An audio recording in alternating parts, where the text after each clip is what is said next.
இந்த வீடியோ ஆக்சுவலாக நேற்றுக்கு போஸ்ட் பண்ணது அது டிலீட் ஆகிடுது. சில பேர் பார்த்துருக்குறாங்க. திருப்பியும் இதை ரீபோஸ்ட் பண்ணுறோங்க. தயவுசெய்து எல்லோரும் திருப்பி பாருங்கள். வணக்கம். இன்றைக்கி நம்ம வீட்டில் சாம்பார் முருங்கைக்காய், வெண்டைக்காய், கத்திரிக்காய், தக்காளி, வெங்காயம் போட்டு, சின்ன வெங்காயம், பச்சை மிளகாய் எல்லாம் போட்டு ஒரு சாம்பார். பாவக்காய் பொரியல். அதுக்கு பாவக்காவை நல்லா சின்ன சின்னதாக கட் பண்ணி, வெங்காயம் நிறைய கட் பண்ணி வச்சுருக்கேன். கசப்பு தெரியாமல் இருக்கும் வெங்காயம் நிறைய போட்டால். அப்புறமா தயிர் வடை. வடைக்கு ஊற வச்சுருக்கேன் பருப்பை. தயிர் எடுத்து வச்சுருக்கேன். எப்படி பண்ணுறேன்னு காட்டலாங்க. இப்போது சாம்பார் பண்ணிக்கிறதுக்கு நான் ஒரு பாத்திரத்தில் எண்ணெய் விட்டுருக்கேன். இதில் சின்ன வெங்காயம் கொஞ்சம் போட்டிருக்கிறேன். இல்லை கொஞ்சம் பெரிய வெங்காயமும் கொஞ்சம் கட் பண்ணி வச்சுருக்கேன். கொஞ்சம் பெரிய வெங்காயம், கொஞ்சம் சின்ன வெங்காயம் ரெண்டுத்தையும் நான் போட்டு வதக்கிக்கிறேன்.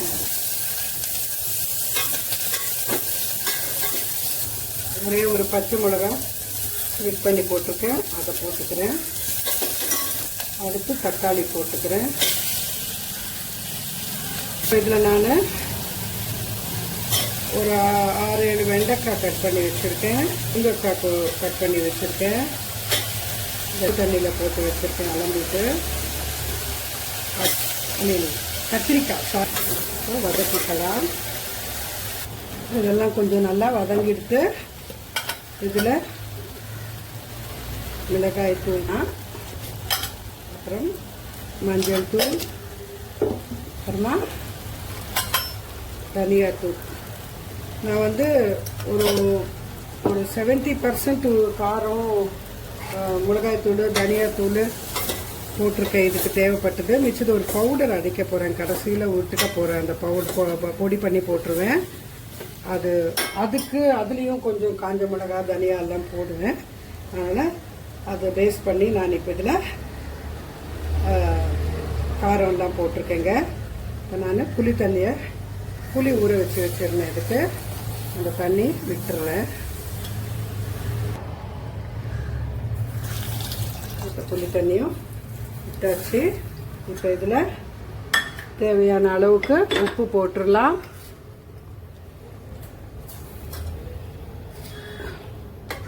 நல்லா வெந்துட்டுருக்கட்டும். அது மொத்தத்தையும் காய் நல்லா வேகட்டும். இப்போ இதை அப்படியே மூடி வச்சிடலாம். அந்த ஸ்டவ்வில் வச்சுட்டு மூடி வச்சிடுவேன். அந்த ஸ்டவ்வில் இது நல்லா இந்த குழம்பு வந்து நல்லா வெந்துட்டுருக்கட்டும். இந்த பேனில் 1.5 ஸ்பூன் கடலைப்பருப்பு, 1 ஸ்பூன் துவரம் பருப்பு போட்டு வறுத்துட்டுருக்கேன். இப்போ கொஞ்சம் லைட்டாக வறுப்பட்ட உடனே தனியா கொஞ்சம், அது கூட ஒரு 1.5 ஸ்பூனுங்க தனியா பருப்படட்டும். இப்போ துவரம் பருப்பு டக்குன்னு போட்டுருங்க. இப்போ காஞ்ச மிளகா ஒரு 2 காஞ்ச மிளகாவை கட் பண்ணி போட்டிருக்கேன். பேனு சூடாயிடுச்சு, ஆஃப் பண்ணிடுறேன்.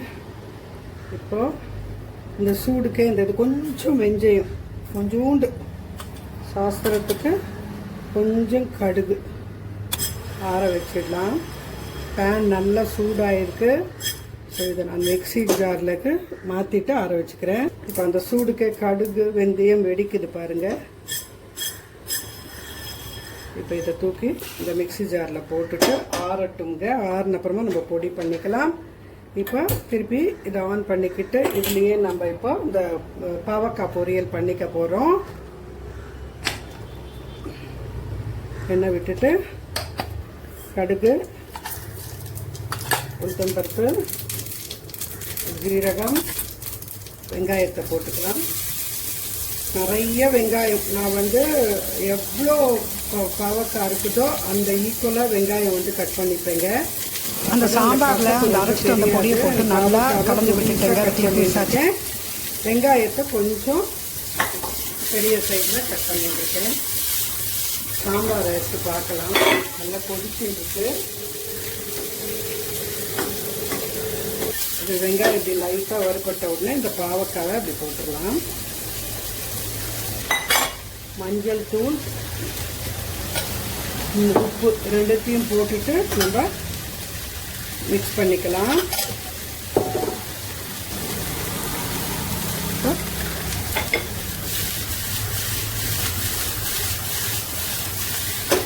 இப்போ இது வந்து சின்ன கடாய் இல்லையா, இது கொஞ்சம் இது வந்து பெரிய ஸ்டவ், ரொம்ப தீயான வேகத்துக்காக நான் அதை மாற்றிக்கிறேங்க.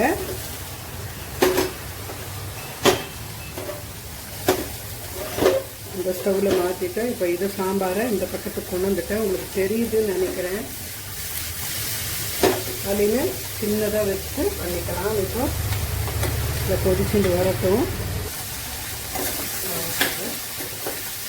தூக்கி போட்டுக்கலாம். நல்லா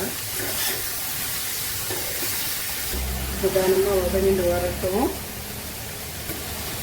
இப்போ இந்த பருப்பை வந்துட்டு நல்லா கடைஞ்சிட்டு வந்தாச்சு. இப்போ அதை தூக்கி போட்டுக்கலாம். பருப்புலேயும் நல்லா வேகட்டும். காய் கொஞ்சம் தண்ணி விட்டுக்கலாம்.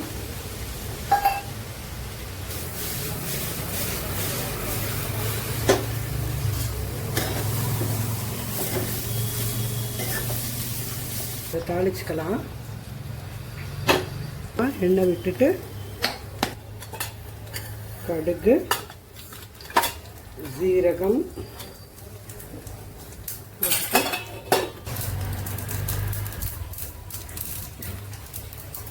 கருவேப்பிலை போட்டுட்டு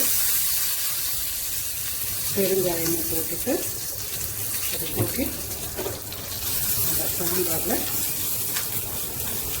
போட்டு ஊற்றிடலாங்க. ஆஃப் பண்ணிடலாம். இனி சாம்பாரும் கொதிக்க வேண்டாங்க, ஏன்னா நல்லா கொதிச்சிருச்சு. அப்போவே இந்த தூக்கி இந்த சாம்பாரில் போட்டு கொட்டிட்டு அவ்வளோதாங்க. இதை கலந்து வச்சிடலாம்.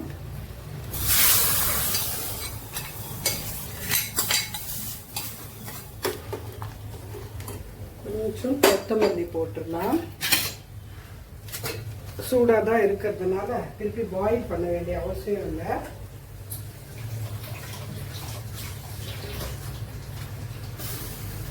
போட்டாச்சு. இதில் சில பேர் வேணுமுன்னா வெல்லம் போட்டுப்பாங்க, தேவையில்லை. ஏன்னா மாங்காவும் வந்துட்டு கொஞ்சம் நல்லா வெந்து வந்துச்சுன்னு ஒரு கொஞ்சம் நேரம் கழிச்சுட்டு அதோட இதுவும் இறங்கும். அப்போ கொஞ்சம் புளிப்போ திருப்பி கொடுக்கும். இப்போ சாம்பார் முடிஞ்சதுங்க. இந்த பாவக்காவை இப்போ நம்ம பார்க்கலாம் வெந்துருச்சாங்க. வதங்கி வரட்டும். இப்போ மோர் குழம்புக்கு நம்ம தயிர் கொஞ்சம், பச்சை மிளகா, ஒரு பச்சை மிளகா, இஞ்சி போட்டுட்டு கொஞ்சம் கொத்தமல்லியும் போட்டுட்டு உப்பும் கொஞ்சம் போட்டுட்டு அரைச்சிட்டு வந்துடலாம். நம்ம வடையிலையும் உப்பு போட்டு சுட போகிறோம். அதனால் வந்துட்டு உப்பு இதில் செக் பண்ணி கொஞ்சமாக பேலன்ஸ் பண்ணுற மாதிரி போட்டுட்டு அடிச்சுக்கலாம். இப்போ இது வந்து வதங்கிடுச்சுட்டு கொஞ்சம் மிளகாய் தூள் போட்டுட்டு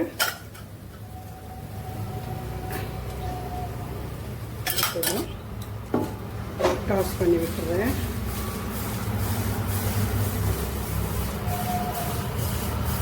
நல்லா இப்படி ரோஸ்ட் ஆனாதாங்க நல்லாயிருக்கும் கொஞ்சம் சாப்பிட்றதுக்கு. கொஞ்சம் கசப்பு தாங்க எப்படி பண்ணாலும். அவ்வளோக்கா கொஞ்சம் நேரம் இதாகட்டும். இப்போ நான் அதை அடிச்சுட்டு வந்துடுறேன். இப்போ இதில் கொஞ்சம் கருவேப்பிலையும் போட்டு அடிச்சுட்டு வந்துடுறேன். அப்போ போட மறந்துட்டேன். நான் அரைச்சிட்டு வந்துட்டேங்க. இப்போ இதுவும் ஆயிடுச்சு. இதை ஆஃப் பண்ணிடுறேன். அவ்வளோதான் இந்த பாவக்காய் பொரியல். இப்போ நம்ம வடைக்கு அரைச்சிட்டு வந்துட்டு பார்க்கலாம். இப்போ இந்த மாதிரி நல்ல ஒரு அகலமான பாத்திரத்தில் இதை நம்ம கொட்டிக்கலாம். இப்போ இதில் நம்ம தேங்காயும் அரைச்சிட்டு வரணுங்க. ஸ்டவ் ரொம்ப அமர்க்கலமாக இருக்குது. மொத்தமாக தொடச்சிக்க வேண்டியது தான். இப்போ இதில் தண்ணி ஷேக் பண்ணிவிட்டு இதெல்லாம் கொஞ்சம் எப்படியும் இது ஊறணும் இல்லையா, அதனால் ஊற்றிடலாம். இப்போ நான் தேங்காய் அரைச்சிட்டு வந்துடுறேங்க. கொஞ்சமாக தாங்க தேங்காய் அரைச்சிக்க போகிறேன். வெயில் காலம் வேறு பயமாக இருக்குது. நல்லா மைய அரைச்சிட்டு வந்துட்டேன். இது கொஞ்சம் தயிர் புளிக்காமல் இருக்கிறதுக்கு தாங்க நான் தேங்காய் போட்டிருக்கேன். இது என்னது இது தயிர் வடையில் தேங்காய் போடுவாங்களா தெரியல, நான் போட்டிருக்கேன். அவ்வளோதான், கலந்து விட்டுருவேன். நான் வடையிலையும் பச்சை மிளகா அதெல்லாம் போடுவேங்க. ஏன்னா எல்லா வடையும் நான் வந்துட்டு இதில் போட்டுற போகிறதில்ல. ஜஸ்ட்டு ஒரு 5-6 வடை மட்டும் போட்டுட்டு மிச்சதெல்லாம் வந்துட்டு நார்மல் வடையாக வச்சுக்க போகிறேன். இப்போ வடை மாவு அரைச்சிட்டு வந்துட்டேன். வடை சுடுறதுக்காக நான் கடாயை வச்சுட்டு எண்ணெயை விடுறேன். நல்லா சூடாகிட்டு இருக்கட்டும். நான் கொஞ்சம் கொஞ்சமாக எண்ணெய் விட்டு தான் சுட போகிறேன். வெங்காயம் இல்லாமல் கூட தயிர் வடை பண்ணுவாங்க. நான் கொஞ்சம் வெங்காயம் போட்டிருக்கேன். சின்ன சின்ன வடையாக தாங்க போட்டுக்க போகிறேன். அப்போ தான் நல்லா ஊறும்.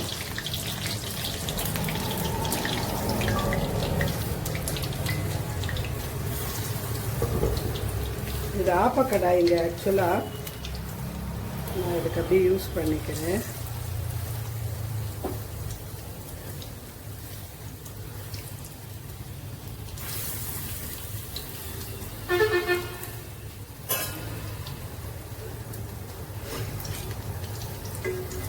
பெரிய கடாய் போட்டால் நிறைய எண்ணெய் போட்டால் தான் அது அந்த டீப்பாக அந்த அந்த பெரிய கடாய்க்கு அந்த டெப்த்துக்கு அவ்வளோ போட்டால் தான் வடை முழுகுது.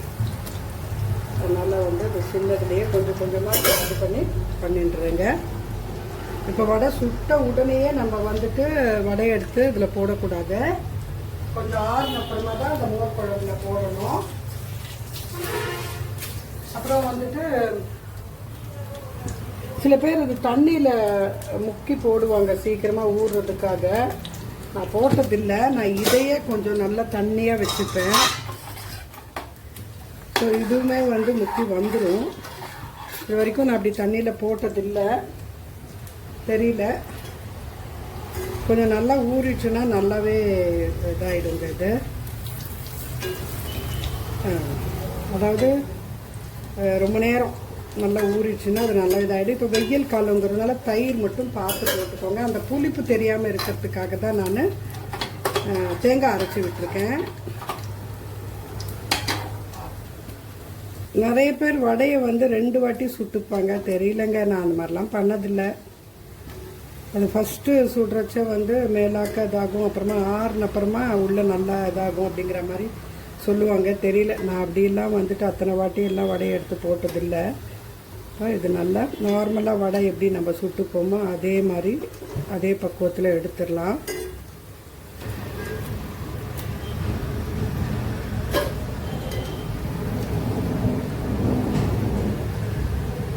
இதே மாதிரி எல்லா வடையும் எடுத்துடுறேங்க. போட்டுட்டு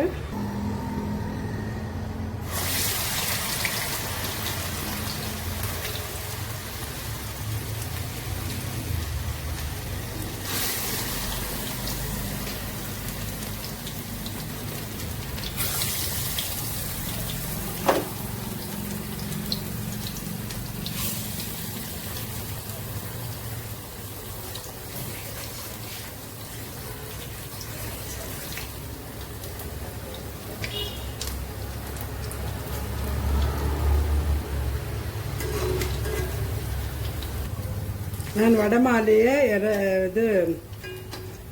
வடை மாவில் வெங்காயம், பச்சை மிளகா, இஞ்சி, கருவேப்பிலை, கொத்தமல்லி, உப்பு எல்லாம் போட்டு மாவில் மிக்ஸ் பண்ணி வச்சுருக்கேங்க.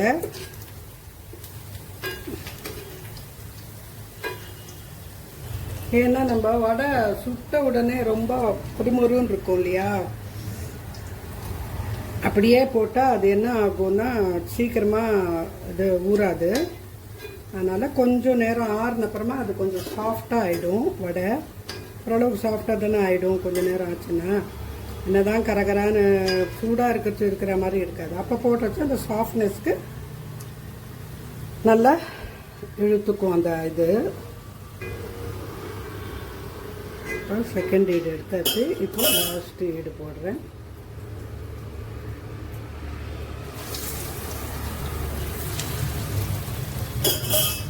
இப்போ இது கடைசி செட்டுங்க. இதை நான் இப்போ ஆஃப் பண்ணிட்டேன் ஸ்டவ்வை. இப்போ எடுத்துடலாம்.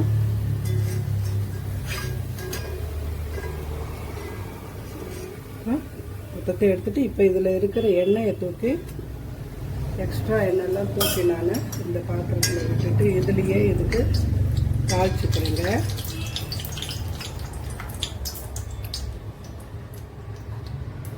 இப்போது எண்ணெய் சூடாகவே இருக்குங்க. அதில் கடுகு, ஜீரகம் போட்டுறேன். ஏன்னா இது இந்துஸ் கடாய் இல்லையா, நல்லா சூடாக இருக்கும். அதனால் இதில் காஞ்ச மிளகாய், கருவேப்பிலை நல்லா வறுத்துக்கலாம். கொஞ்சம் பெருங்காயமும் போட்டுட்டு வறுத்துக்கலாம். இந்த உளுத்தம் பருப்பு கேஸுன்னாங்களே, எனி பருப்பு கேஸுன்னு சொல்லுவாங்க இல்லையா. இப்போ இதை தாளிப்பை போட்டு இதில் போட்டுடலாம். இப்போ இதில் கொஞ்சம் தண்ணி விட்டுட்டு அதில் ஊற்றிடலாம். மோர் குழம்பு இந்த தயிர் வடைக்கு கொஞ்சம் தண்ணியாக இருந்தால் தான் அது நல்லா ஊறிண்டு கரெக்டாக வரும். கொஞ்சம் லிக்விடாக இருந்தால் தான். இப்போ இது முடிச்சுட்டு நான் கொஞ்சம் உப்பெல்லாம் செக் பண்ணிக்கிறேன். ஓகேங்க, ஏன்னா இதில் இதெல்லாம் விழும் இல்லையா. ஸோ இப்போ நம்ம இந்த நல்லா ஆறி இருக்கிற வடையை தூக்கி இதில் போடுறேன். இப்போ ஆறுன அப்புறமா மெத்துன்னு ஆயிடுச்சு பாருங்கள். இப்போ நம்ம போட்டோம்னா அது இழுத்துக்கும். போட்டுடலாம்.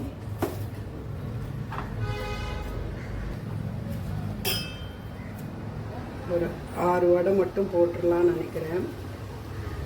ஏன்னா அதுக்கு இது கரெக்டாக இருக்கும். இந்த மோர், இந்த மோர் அப்புறமா நம்ம நீங்கள் வேணுமுன்னா கெட்டி தயிர் கூட அப்புறமா சாப்பிட்றச்ச மேலாக்க போட்டுக்கிட்டு சாப்பிட்லாம். இது தண்ணியாக இருக்குதுன்னு நினைக்காதுங்க. இது நல்லா கொஞ்சம் நேரம் கழிச்சுட்டு நல்லா ஊறி எல்லாமே கரெக்டாக ஒட்டுன மாதிரி வந்துடும். எல்லா காயும் போட்டு ஒரு சாம்பார் திக்காக இருந்தால் தான் நல்லாயிருக்கும். அப்புறமா பாவக்காய் பொரியல், வடை சுட்டேன் இல்லையா, ஒரு கொஞ்சம் வடை இப்படி எடுத்து வச்சுட்டேன். அப்படியே வெறுமையே சாப்பிட்டுறோம். இது தயிர் வடை பாருங்க. இப்போவே நல்லா வந்துட்டு ஊறி வந்துருச்சு. இந்த இதெல்லாம் கூட கொஞ்சம் நிறைய ஊறின்னு இருக்குது. இப்போ கொஞ்சம் நேரத்துக்கு இன்னும் எல்லாம் இழுத்துண்டுரும். வேணுமென்னா நீங்கள் சாப்பிட்றச்ச கொஞ்சம் தயிர் போட்டுக்கலாம், கெட்டி தயிர் ஃப்ரெஷ்ஷாக. இதுவே உங்களுக்கு நல்லா வந்துடும். அவ்வளோதாங்க இன்றைக்கி நம்ம வீட்டு சமையல். தேங்க்யூ.